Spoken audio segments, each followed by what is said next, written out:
Hər vaxtınız xeyirli olsun. Bu dəqiqələrdə Bakı Məhkəmə kompleksində təqsirləndirilən 15 nəfər Ermənistan vətəndaşı, o cümlədən Aray Karutunyan, Baku Sakyan, Arkadi Qukasyan, David Babayan, David İşxanya və digərlərinin barəsində olan cinayət işi üzrə açıq keçirilən məhkəmə prosesi davam edir və növbəti baxış iclası keçirilir. Hazırki mərhələdə zərərçəkmişlər və zərərçəkmişlərin hüquqi varislərinin ibtidai istintaq zamanı verdikləri ifadələr məhkəmə prosesində elan olunur.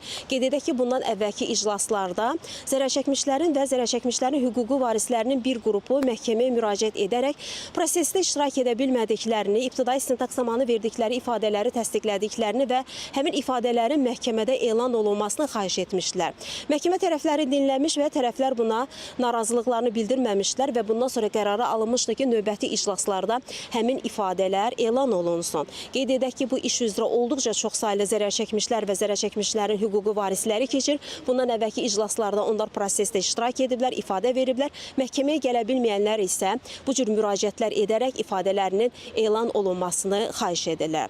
Həmin ifadələrdə Ermənistan Azərbaycana qarşı apardığı bu təcavüzkar müharibə nəticəsində vətəndaşlarımıza dəyən zərər, ziyan bir daha təsdiqini tapır. Bəzi zərərçəkmişlər ifadələrində bildirirlər ki, onlar həmin torpaqlarımız işğal olunan zaman əsir və girov götürüldükdən sonra Ermənistana aparılıblar, orada saxlanılıblar və orada onlara dəhşətli işgəncələr verilib. İfadələrdə qeyd olunur ki, onlar günlərlə ac susuz qalıblar, müxtəlif işgəncələrə məruz qalıblar. Həmçinin ifadələrdə Xocalı faciəsi zamanı, Xocalı soyqırımı zamanı zərər çəkən vətəndaşlarımızın ifadələri məhkəmə prosesində elan olunur və həmin ifadələrdə də qeyd olunur ki, 1988-ci ildən başlayaraq Azərbaycanlılara qarşı kütləvi şəkildə hücumlar başlamışdı. Həmin hücumlar əvvəlcə daşla, dəyənəklə həyata keçirilirdi, sonra isə silahla hücumlar olunurdu və 1992-ci ilin əvvəllərindən başlayaraq artıq Xocalı dörd bir tərəfdən mühasirəyə alınmışdı, iri çaplı silahlarla atəşə tutulurdu. Bu cür ifadələrdə faktlar, sübutlar olduqca çoxdur. Onlar məhkəmə prosesində ifadələrdə bir daha təsdiqini tapır.